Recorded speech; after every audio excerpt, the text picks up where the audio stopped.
This is the center stage of Moto Podcasts. Welcome to the Moto Limited Show, presented by Street Race Solutions, live from Brisbane, Australia. Here are your hosts, Trent Marr and Nick Still. What is up? Welcome to the Moto Limited Show, presented by Street Race Solutions. Nick, what's going on? On the show today, Trent, we're going to have Mr. Bradley Lionnet. He's a pretty rad dude. His story is pretty unique. Pretty Zambia to the USA, Trent. But this Moto Limited Show is pleased to be partnered up with Street Race Solutions, Roost Systems, Ride Tribe Designs, Hyperlife Clothing, National Luna, KTR, Arcade Chains and Sprockets, Queensland Bike and Four-Wheel Drive, MP Suspension, and Motul Motorcycle Oils, Trent. Yes, this chat with Bradley will be available on the Moto Limited Show Facebook and YouTube to watch, and available as always on Spotify and Apple Podcast if you are an archive listener. And remember, as always, check out MotoLimitedShow.com to go get some links to our new partners, as well as the merch, the shop in there. Nick, we've got some pretty cool new merch up and available. We've got some new things coming down as well that you've been working on in the background here that will be available very, very shortly. So go and check that out, as always, MotoLimitedShow.com. And also, still a couple more weeks left, Nick, on our Privateer Takeover Challenge. So go and enter for that if you want to be involved with our Privateer Takeover as well. So, Nick, Bradley Lionnet, this was a very cool interview. We're recording our start of this at the end of our interview with Brad, and dude, it was pretty cool to sit down and talk to him. Cool guy for sure. So let's let these guys listen to the story. Yep. Without further ado, this is Bradley Lionnet. Alrighty, guys. As we promised early on to the start of this, the Privateer KTM rider from the US via Zambia, Brad Lionnet. How are you, mate? Good. How you guys doing? Mate, we're pumped for you to give us a little bit of time here and sort of break down your career and how you managed to get yourself to the US. It's a pretty unique story, and we're pretty excited to break it down. Yep. Let's go ahead. Thank you guys for having me. No worries at all. So, firstly, you're from South Africa, moved to Zambia at a young age. Sort of describe, growing up in, Zambia and South Africa, and sort of how that started for you there growing up. Yeah, so I was born in Witbank, South Africa. It's kind of out there in the middle of nowhere. My dad worked on the coal mine there. So when I was about 3 years old, we packed up and we all left to Zambia. Yeah. My whole family and I, we jumped in a small car with our whole family, and we went to Zambia, and we all lived in a 1-bedroom flat for about 3 months in the middle of Chingola, it's called. Yeah. My brothers and I shared a room, Yeah. What was the reason for the move to Zambia? Like work for your dad, or? My dad got a new job in Zambia. So Zambia, they call it the copper belt where I lived in Kitwe. Yep. Copper. So they mined a bunch of copper there, and my dad went to go as an engineering manager on the mine there. Yeah. So that's what got us out to Zambia at 3 years old. So I don't really remember living in South Africa at all. My first memory is Zambia. Yeah. So that's why I kind of rep Zambia. That's the go. But yeah, so you moved there. You're in a 1-bedroom apartment. Have you got brothers, sisters? Yeah, I have 3 elder brothers. They're 6, 7, and 8 years older than me. So my mistake, but Were you the only one on the dirt bike? Were you the only one riding a dirt bike, or did you all? No, they all rode dirt bikes. So when I was old enough to ride, so I think I was 3.5, and when we got to Zambia, I got on the P-Dub, and they pushed me, and they said, "Go ahead, dude." And then I got to race them my whole life. So that's kind of what made me better, was trying to get to their speed first. Yeah. Well, one of my questions was going to be, how did you get into it? So obviously, your brothers are doing it. You being the youngest, you're looking up at them going, I want to go do what they're doing. That's a pretty cool idea. Yeah. So my dad really wanted to race dirt bikes, but his father didn't let him. He grew up in Kenya, where my grandfather was a rally car driver. He did rally, like the African safari and all that stuff. So he wasn't allowed to race. So he wanted us to race really bad. Yeah. He put my brothers on dirt bikes, put me on dirt bike, and so he was pretty much the one like really supporting it. Yeah. So that's cool. So how, starting at an early age, watching your brothers. What was the racing scene like in Zambia? Like, is it very small, and how many tracks you got there? Like, what are we talking? So when I was growing up, we had, I would say, 4 tracks in the whole of Zambia, and for a race meeting, I would say max 40 people, 35 That's to 40. more than I thought. Like, I was predicting like a lot less than that. Yeah, I mean, that's when I was growing up. Now it's around 25 to 30. I mean, that's from 4 years old to 50 years old. That's I mean, sometimes when I went back, they would have senior and junior, 50, 65, 85s together, and then 125s, 250s, all the old people together, like just back to back. What are the tracks like? Are they a very similar motocross track, or is it pretty interesting? Or I would say it's more Euro style. It's very long and wide open. We have machines to build, but the back ends of it had like the claws and stuff. So we had 15 people. I was out there during the week with shovels and compactors, watering it by hand and all that kind of stuff, building tracks. And actually I built the track in Kitwe, in my home country, in my hometown, sorry. I built that track for the AMU, it's called, which is like the All African Championships. So it's like the designations for Africa. So I built that track, and man, that was the toughest thing I've ever done. That was all shovels, all hose, like all the downslopes, all the faces. You have to prep yourself with the shovel. Like you're sitting there looking, oh no, cut that out. Someone's gonna crash there. That's crazy. So it was rough, but it was fun. That's really working to be able to go riding. That's the epitome of no dig, no ride. Yeah, exactly. No dig, no ride. Exactly. That is awesome. So, do you remember your first race? Like, was it on the P Dub, or did you not race still bigger bikes? Or no, my first race was on a KTM 50. Yeah. So my dad bought me a 50, and I remember I was so scared of it. I was 4 years old, and I got on it the first time, and I held it wide open, and I didn't really know. I just held it wide open. I just kept going until I crashed, and I was like, dude, I'm not riding that thing. It's too fast. Yeah. Dude, what model like KTM 50 was that? Like, it must have been an 02. Gee, yeah, they were like light switches back then too. It was like all or nothing. Yes, I rode that one for about 6 months. So my first race, I don't remember it. Actually, no. Do you remember where it was? Like what track it was or anything like that? Or I believe it was my hometown track in Kitwe. It's called Mindolo Dam is where the track is. I believe it was there.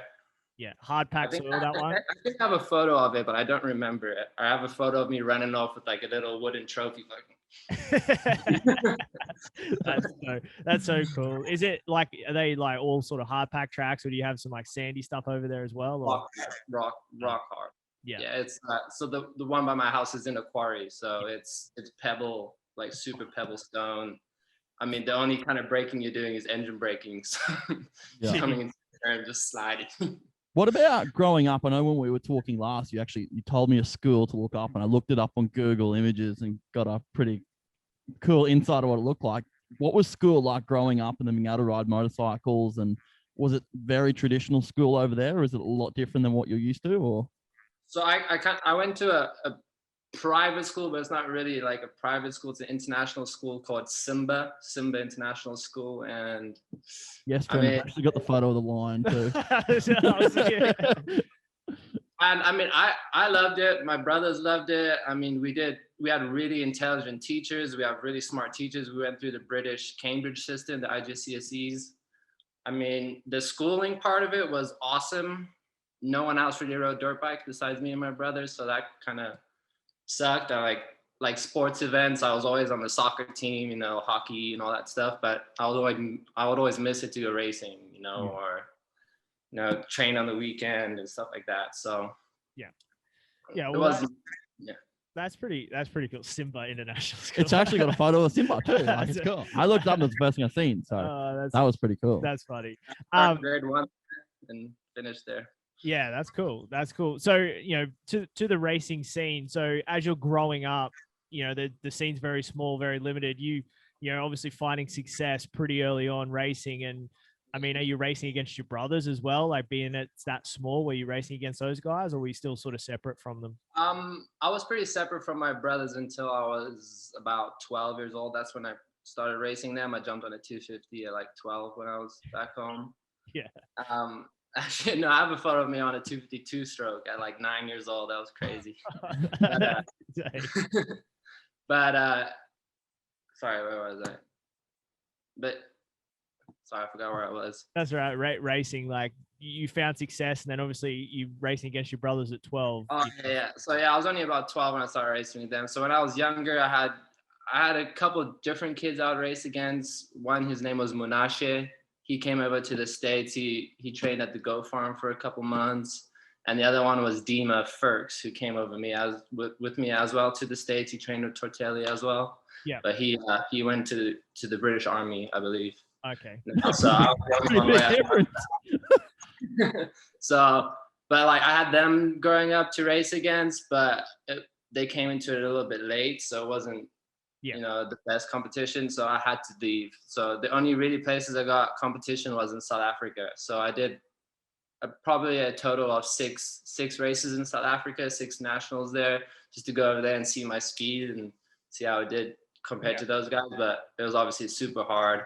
You have to fly there, I had to borrow a car, borrow a trailer, buy a bike and store it in another country. So it was really rough to try to do that. Yeah. Yeah. So then, obviously you grown up racing, you realize you've got to go to the US to make something of this. How does that sort of process start? How do you get discovered to even come over? How does that begin? So I honestly didn't know much about racing in the US. I was a big GP fan. I knew, Cairoli, Everett, all of them. I was a huge fan of them. They obviously came to South Africa for a couple of events I went to watch. So I was a huge fan of the GP guys. So I didn't really know much about Supercross. The only Supercross I really knew was Gary Semek's videos that I watched growing up. But so what happened was my parents wanted to get us a trainer, and they found Sebastian Tortelli online, the Champ Factory, and they hired him. All the parents in our like little moto community, we all got enough money together to fly him out, pay him to train us. So he came out for 2 weeks, and in the middle, I did like some private lessons with him. And in that 2 weeks, I got so much faster just by having a coach, Yeah. So after that, he was like, I'm having a 3-week course in the States, in California, you can come out with your dad and check it out. And my dad was like, yep, we're doing it. Let's go. So we went out there. We went out to California, and he actually had the KTM rig out there.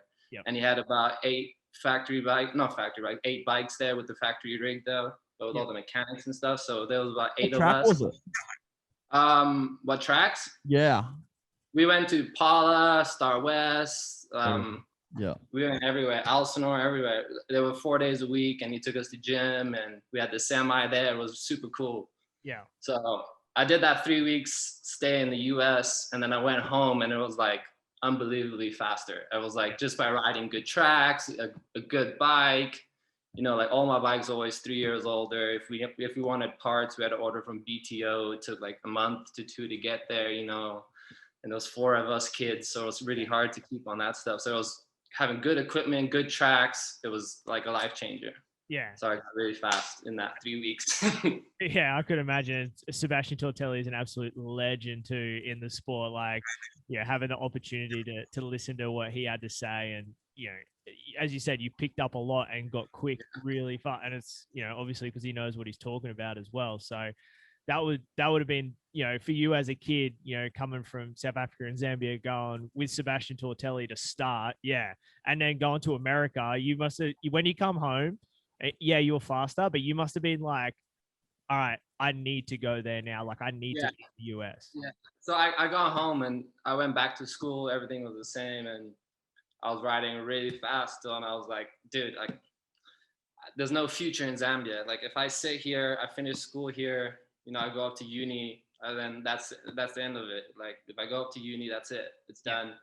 So I was in 12th grade, and I was sitting there in my computer class, and I went on champfactory.com, I was looking at it, and I see he had a year-round course, and I was like year-round school, and I was like, Yeah. He had somewhere to live. I could go stay there. He would be my guardian. So we talked to him a little bit. My parents talked to him, and off they sent me to the US. So I came here by myself. I was 15 and a half. So my dad came with me for like a week, dropped me off, got me bikes, got me some gear, some bikes, made sure I had a place to stay with Tortelli. Yeah. And then he left. And then, that was from then on, it was under Tortelli's roof, and he was my dad for a little bit.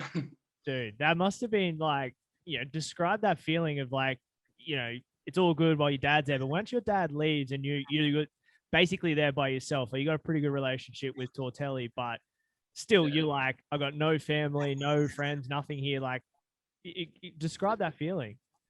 To be honest, it didn't really hit me, that feeling, until pretty far into like being here, because I was so happy, like so ecstatic, like just flying in for the first time when I flew into California, like looking, I was like, what? There's more than 2 lanes on the freeway? Like, what?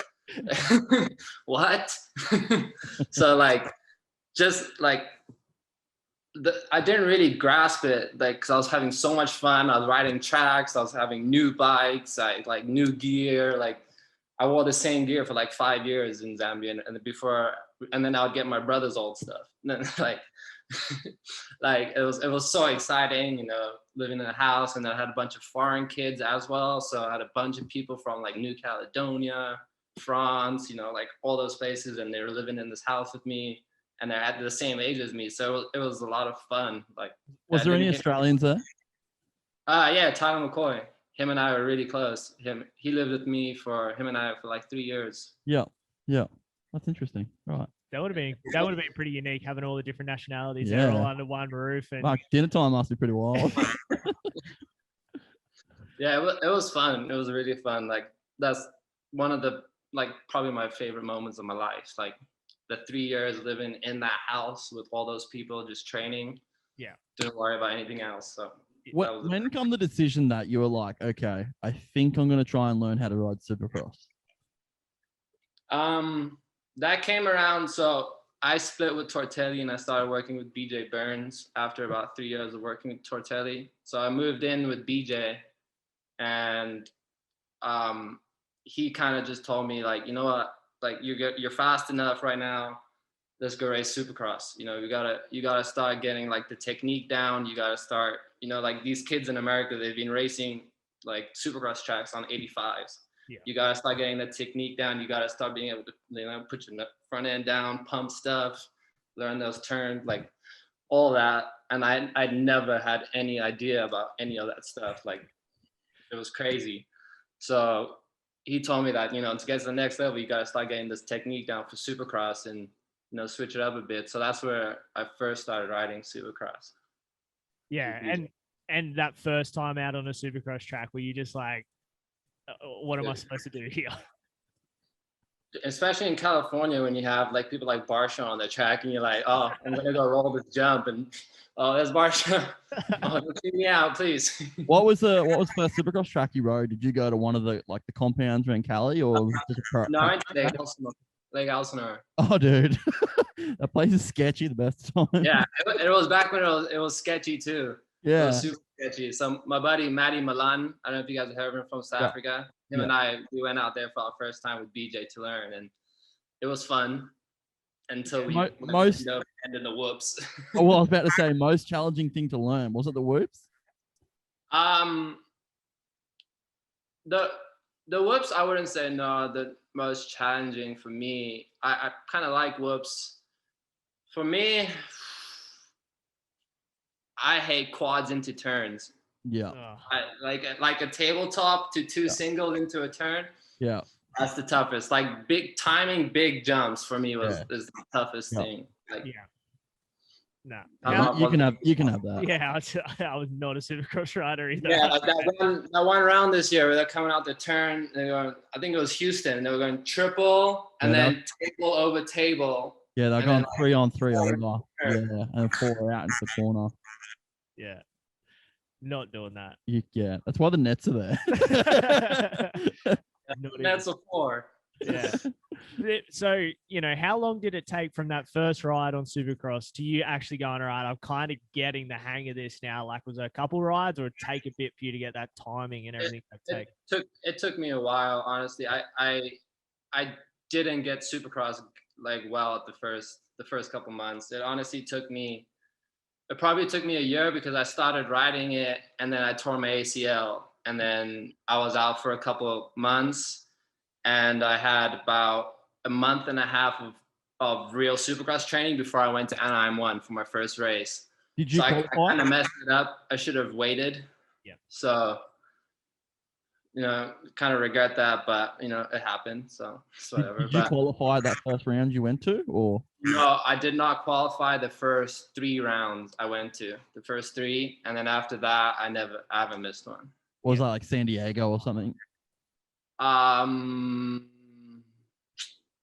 believe it was like A3 or something. Yep. Okay. Yep. Well, that wasn't the year that Chad won 450, was it? 14. Might be. Yeah, I think it is actually now. I've got a bit of a memory of that. Yeah. That's cool. Were you pretty pumped just to make the night show though? Was that an achievement in itself, just making the night time? Yeah, just making the night show was, obviously great because I didn't make it the first 3. I had no like idea going into Supercross of where I'd be, how fast I would be, how fast everyone else is, how the racing is. I had no idea. I mean, I watched it on TV, but I didn't know anyone that raced. I hadn't practiced a bunch with someone that raced. I had about a couple months of practice before I went in. So, and sort of like going through the tunnel at Anaheim, that can be kind of breathtaking in itself. Like walking out there to that many people, I've got to experience it standing in the tunnel before. You as a rider for the first time going out to that, dude, I would be scared, like proper shaking. It was just cool. It was just cool. You walk down there and you see all the pros getting ready for their intro. Like you're seeing Roxanne down there getting ready and Dino and all of them. I think it was just cool for me. Yeah. I mean, the national anthem and the fireworks, you feel it, down there on the tunnel. You feel it a lot better, Yeah. Like it's emotional almost. But I had a lot of fun. I was just enjoying the moment. I was really nervous. But once you get on the start line, let me tell you, that's different. Yeah, when you line up, looking over at all the guys, you got to go on right against. Try not to jersey watch, that's for sure. But the one part I wanted to get to, just going back a little bit, is when you moved to the US, like, are you doing amateur nationals and things like that? Like, do you go to Loretta's and things like that? And how did that? Yeah, I went to Loretta. So my first year here, I started in the C class. And then I went to World Minis for my first year here, and I won 2 titles there, and then I got protested. What was the protest for? That because I came from an FIM license or something like that, I couldn't race C class. That I had, I raced in another country or whatever. But I wasn't, good enough when I first got here. But the first couple of months of being here, I progressed so much that I did progress through the C class. So I mean, did you ever have to ride Schoolboy? Was that a class back then? Yeah. Schoolboy 2 is the one I raced. 2, okay, yeah. And that's probably what you sort of did better in, is that right? My best class was 450. 450B was my best class that I raced. Are you racing 450s in that? Because a lot of the guys ride 250s in the 450 class. But did you ride a 450? Yeah, I rode a 450 in the 450 class. I liked the 450 back then. It was very smooth and it really suited my style. The Honda back then, I really liked it. Yeah. It was a little bit easier too, I think, the 450. Yeah. So you do Loretta's and that leading into then obviously going and making your pro debut in Supercross, and you do outdoors as well. You do a few outdoors in that first year as well. Yeah. I did the first couple. I did Sacramento and Glen Helen. Yeah. I believe my first one was Washougal, Washington. Yeah, I went to a random one the year before. Yeah, the Volts got Washougal in 16, and then 17 you do Hangtown, Glen Helen. So I believe I did one in 1 year. Yeah, I did Washougal. Yeah. Washougal. And I think I was 23rd in that one, I believe. Yeah, we got the results here. We printed out. We had a little digging for you. 29th, I think it is. 29th overall. In Washougal. Yeah. Yeah. Yeah. 24th Hangtown the following year, 23rd at Glen Helen, 28th. There you go, Thunder Valley, and Redbud on a 450 and 17 as well. 17 not bad. I like that. That sounded better. 17's a great number. 17. Sounds better. Yeah. No, that's cool. So, I mean, you're over there, you're racing, you're doing these things. When do you sort of link up with the Nuclear Blast team and start sort of getting on a team ride, so to speak? So they first hit me up, I believe, at Oakland Supercross. I believe it was 17. Yeah. The previous rounds I had done not great, but I did well for a satellite team. Yeah. And I believe their 2 riders got injured. Okay. And they needed someone just to be out there. So they hit me up before Oakland. They're like, we'll bring you some gear and all that stuff. You still ride your bike. We'll bring you all of our stuff that, we can bring. Yep. So I said, cool. Sounds awesome. Like being able to get that, cool. So they came to the race, and that race actually, I whole shot at the LCQ. I led the first lap. Yeah. And then McGallrath was right behind me. He passed me, and then I was like 3 seconds behind him. I think I had a 13-second gap to third, and I crashed in the whoops on the last lap. Oh no. Yeah, Where did you finish? 5th. No. Oh. That's even worse. That sucks. Oh, dude. It was that year of the whoops, but they were pretty small, but they were super sharp and close together. Yeah. And should have rolled him. Had a big gap. Yeah. Should have rolled him. But up until that point, like, is your dad still funding a lot of your racing over there, or are you getting support? Yeah, my dad pretty much funded everything. My dad is awesome. Dude, that's crazy, and that's a big effort too. Like, obviously, still being at home in Zambia, and then obviously helping you over there in the US. Like, that's just crazy. All my brothers were going through uni in Australia too, so all 3 of them went to Oz for uni in Perth. So there was uni fees as well. So it was definitely, my dad is definitely my hero. He worked his ass off. So did he move to America later on down the track to be with you, or is he still over there? Whereabouts are your parents? They're still in Zambia. They just live, they're about 20 miles out of that same city I grew up in, Kitwe. They bought a house in the middle of nowhere. They've got some solar. They got their vegetation, their vegetable patch, and they're chilling. Living off the grid. Do you often go back over there at all? I know obviously with COVID we can't travel at the moment, but is going home something you like to do? Yeah, I do. I normally go once a year, but since COVID I haven't gone. But normally I go once a year, go and see my mom and dad, and they normally come over here once a year. Normally around Supercross time they'll come for the first couple, and then in the off season I'll go there. But the COVID times. Yeah, crazy. It's crazy. The only upside to it is us being able to do these sorts of things and interview you guys from Australia to the US makes it so much easier.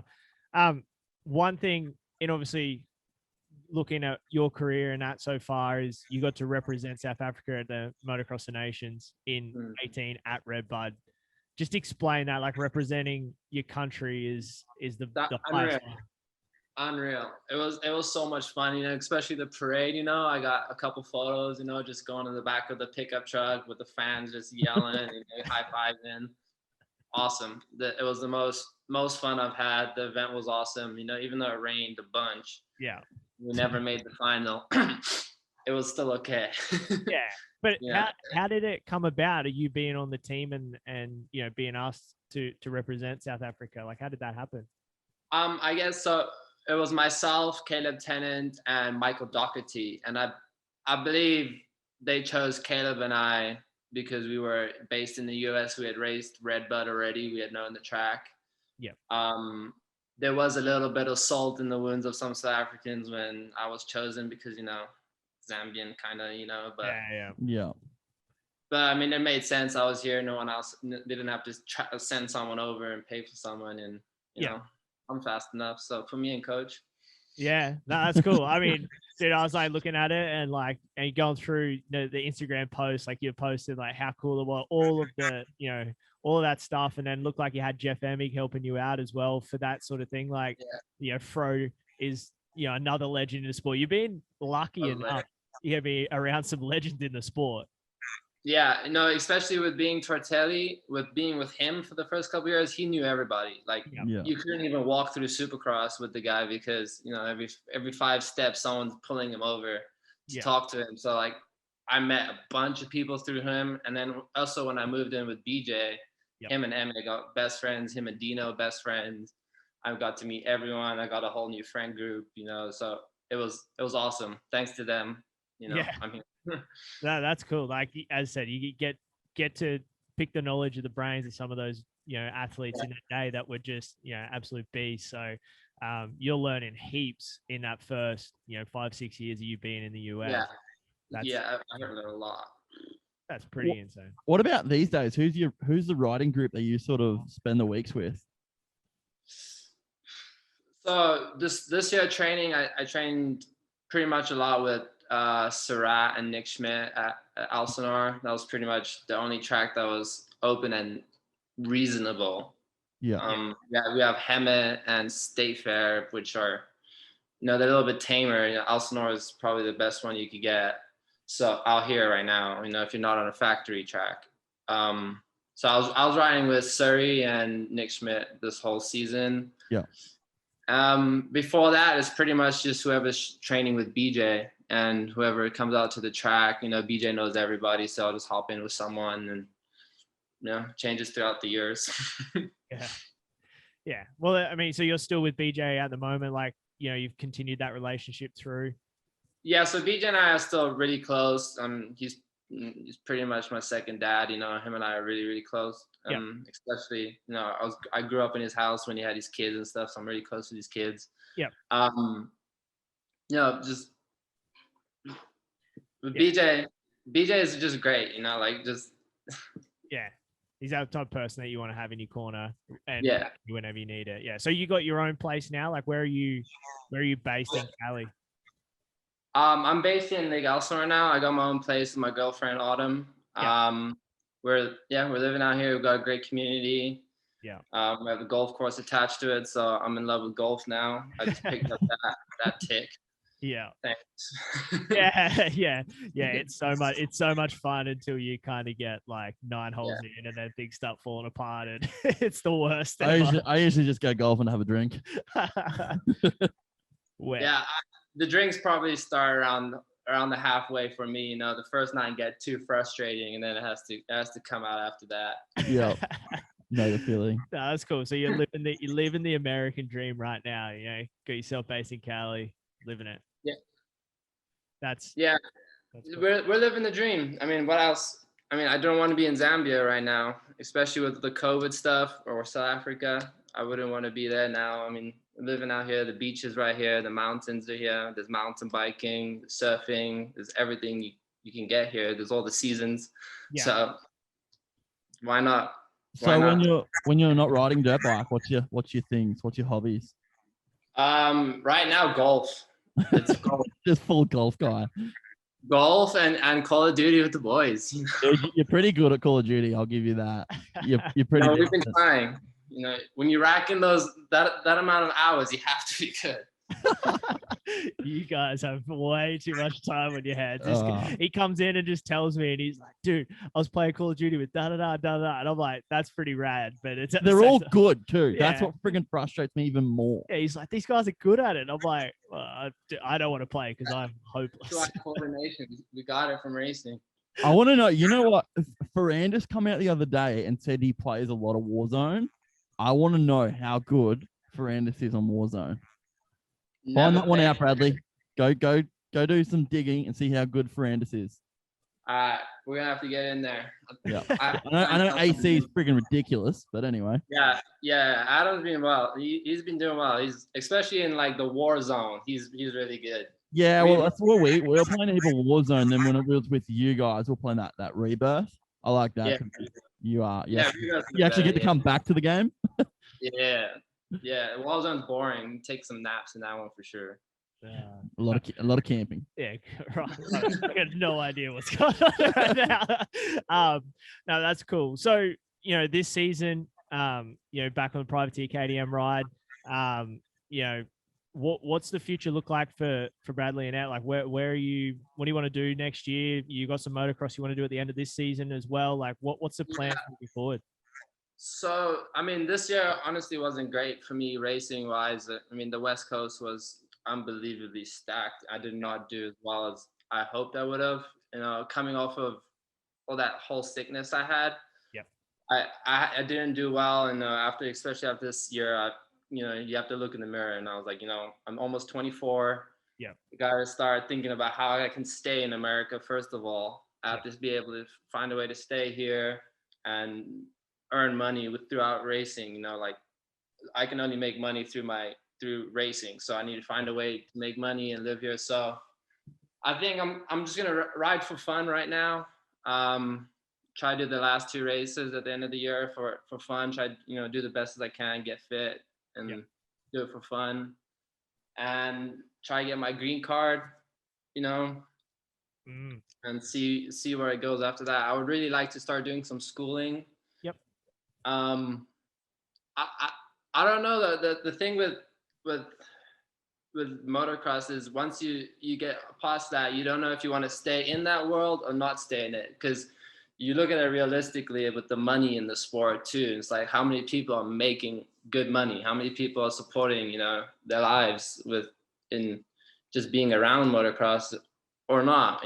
So that's where I'm at right now. Do I want to go to school for become an electrician, or do I want to go and do body science stuff and train kids and try to do that route? So that's where I'm at right now. But I love riding dirt bikes. I'm gonna keep riding my bike, and whenever there's a race, I'll race it. That's sort of one of my questions is if you weren't riding dirt bikes, what would you be doing? What's the plan B for Bradley Lionnet?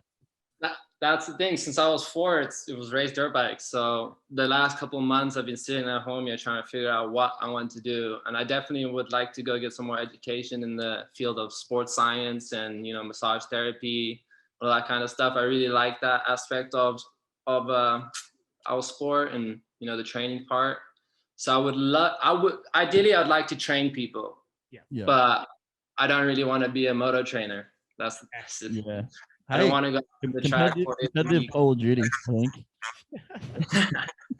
I do love soccer though, so I would ideally work with high-end professional athletes, training them through the mental side, the physical side, the eating, all aspects, taking blood tests, making sure your numbers are correct, making sure you're eating the right amount, all that stuff. I'd like to be a mini Alden Baker for a professional athlete. That would make me happy. That's pretty cool. That's a good goal to have. Yeah, I think it's a really good goal. Yeah, and it's good too that you're looking like outside of the sport. Like as you said, a lot of people are like, I'll just become a trainer in the sport, and I'm like, you and all the rest of the ex-riders thinking the same. Where you're like, I want to be a trainer because of the sport, but I want to venture out into different avenues, and that's smarter thinking because there's a lot more money in those other sports, but also a lot more people, a lot more athletes in those other sports that you can go. Yeah, moto's at the heart for sure, but the money. I don't want to sound like a douche, but the money. I mean, it is important. You need. Yeah. Oh, well, you got to survive. You got to live. But that's pretty cool. And as you said, you got your girlfriend. She American? Yeah, she's American. Yeah. There's your green card. She's listening. You would have been a pretty big hit with the girls. I got a feeling. That is all. That is all. That is all. Hey, Brad, some funny questions that we like to hit our guests with at the back end of these shows, just to get a bit of an idea of exactly who you are. I mean, as I said, going through your story has been so unique. Actually, the one thing I want to touch on, Nick, when you said you went through the sickness, what sickness was it? And how are you feeling now? So I went through mold poisoning. I got exposure to black mold in my old house. There was that shit is not good in the bathroom. And so I developed a really bad case of Epstein-Barr. I had SIBO and Candida, which are really bad stomach sicknesses. And, you know, for months, I couldn't figure out why I had Epstein-Barr, and it wouldn't go away. I'd stop riding, it wouldn't go away. Find a new doctor. Oh, you got this other thing. That's why that's not going away. Until eventually a year later, I found a doctor. His name is Corey King. He works out of Colorado. Yeah. And he actually works with Frandis. Maybe I could ask him for a number, you know. Yeah. There you go. Thank you. We'll talk about that. But no, that stuff's pretty bad. Like that can pretty much kill you, I'm pretty sure. Yeah. Him. Yeah. And he was like, dude, that sounds like mold poisoning. And he sent me a test, and I took a urine sample, and I had 3 different types of mold toxins in my body. And I did the test of the house, and I had a huge amount of spores in there. And I went through a whole detox. It was like 9 months. I didn't get my heart rate up over like 130. I couldn't do anything. I just sat on the couch.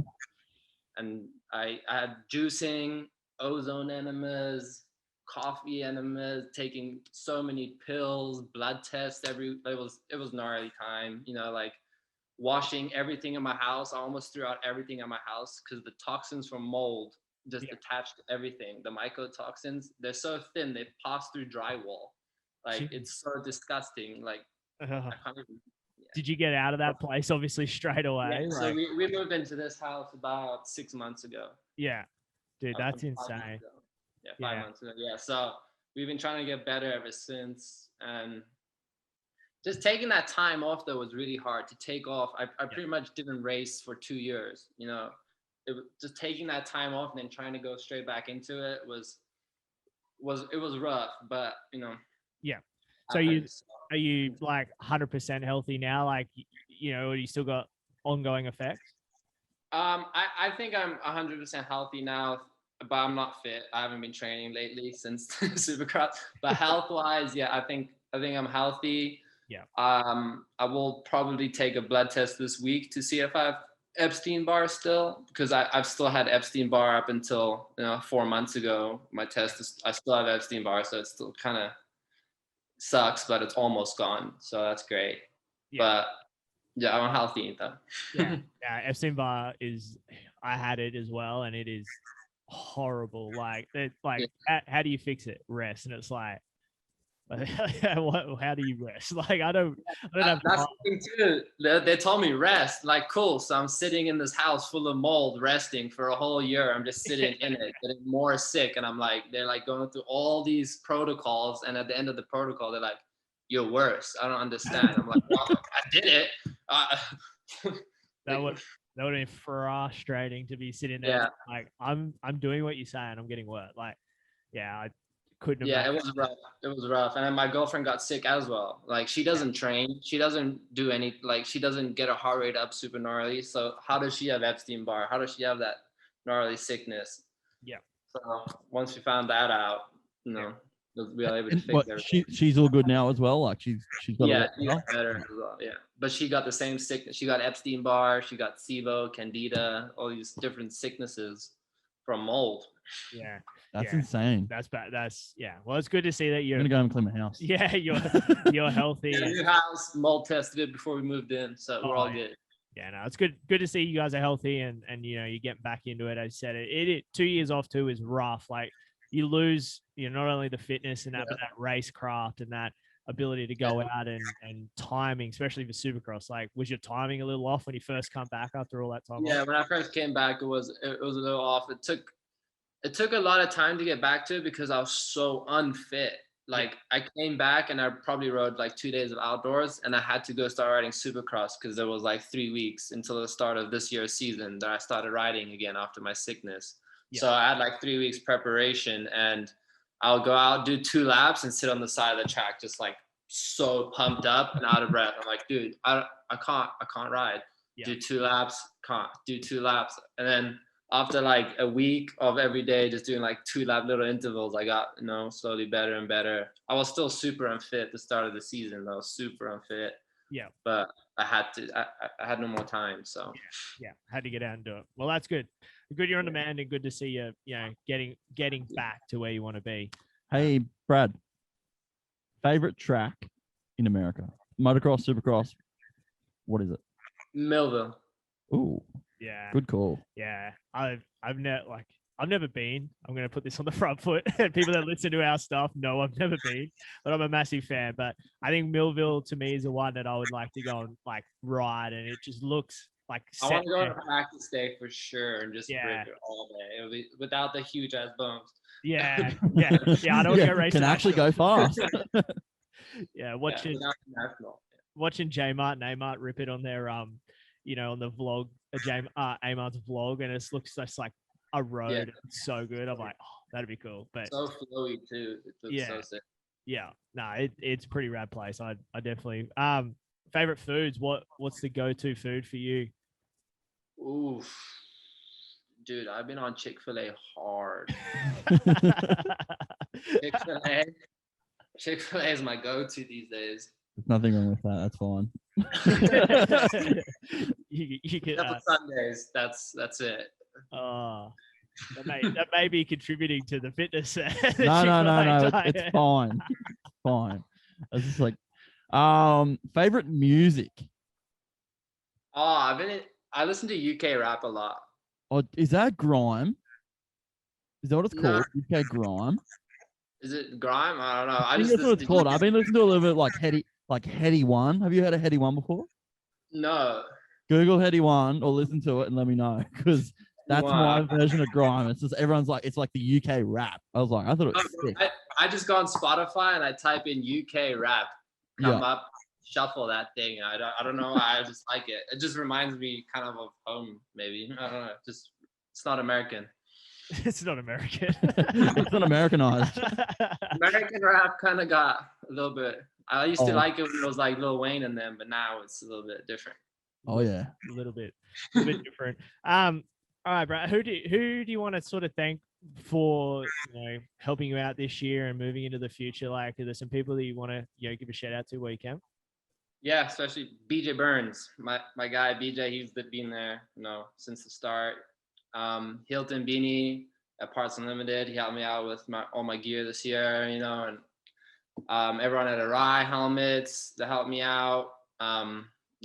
Vista Designs, graphics, just everybody that made a post, and everybody that commented, everybody that liked the photo, everybody that said good job, thank you very much. Appreciate it. And this career is being hard, but we're getting there and keep going. It's more sweet at the top end, mate, when you get there, that's for sure. So but you got anything else, Nick? So the final 2 rounds of outdoors, was that right, Bradley? Yeah. All right. Pulp MX Fantasy. Do I go with you or not? Yeah, for sure. Okay. My only thing is do I sell my 250 and get a 350 and race the 450 class, or do I race my 250? Go 450. 350. Yeah. Go 350 in the 450 class. 450 I feel that. Deep though. Nah, I reckon you do better on the 450 in the 450 class. That 250 class is just nutty. Just weird shit happens, man. Weird shit happens. At least that 450 class, Mike. Yeah. But I'm gonna back you 100%. If you don't perform, I'm coming. if you screw me on fantasy, I'll be ringing. No, you can pick me. We'll go. Don't worry. All right, I'll back you. You'll be my lead pipe. What is it? Lead pipe lock or something? Yeah. Lead pipe lock. That's right. Lead pipe lock. Final 2 rounds. Bradley Lionnet. Done deal. All right, bro. We'll let you go, man. We appreciate you giving us the time today to have a chat, break things down. I'm sure there's some stuff we missed, and we want to, we'd love to sit down and just talk about racing as well. Bench racing, about the sport and that. But we wanted to kind of get to know you a little bit, and as I said, just in researching your story, like every time I looked at something else, I was like, man, that's insane. And then listening to it right now, like it's one of those stories that, hey, I told you. Yeah, I told you from the start. I was like, it'll be good. Yeah, he's like, we're gonna get Bradley Lionnet on. I'm like, oh yeah, sweet. Like, and I kind of knew of you. And then he's like, dude, you need to research. And when I started digging, I was like, wow. And then, as I said, I hope people appreciate this talk and appreciate your story, because as I said, it's tough for Americans in America to make it, and you've come from Zambia, as you said. Places, South Africa, yeah. I'm so happy to be here from Zambia. Like, I don't think there's gonna be a Zambian out here for a long time. So yeah. And as you said, there's 40 people total at a race meeting. Like, that's insane. like where they're having thousands of people in the US at the moment at race meetings. Dude, So, I've seen some photos from Buds this morning, and it is intense. Yeah, It is just insane. Yeah, just growing up there though was so much fun that I wouldn't take it back. I mean, I would love to have been born here and been able to race with all these people, but the experience I got growing up was insane. so awesome. Like, Yeah. I mean, driving around Africa in the Sprinter van with my brothers and my family, it was so much fun. Yeah, no, that's awesome. And as I said, hopefully people appreciate it. Hopefully, you can get some people reach out, touch base about, getting some pointers and some tips on how to actually make it happen. But again, we appreciate you for giving us the time. We'll love to have you back on another show, talk about some race and bench race on some stuff. It'd be awesome. Awesome. Yeah, I appreciate it, guys. Thank you very much as well. It was nice to be on the show. No, done deal. Thanks, Brad. Cheers, buddy. Cheers, guys. Thank you. Yeah. I'm a fan of the show. What you guys got going on is awesome. And whoever's listening out there, you better keep freaking watching these guys because they're doing some cool stuff, man. So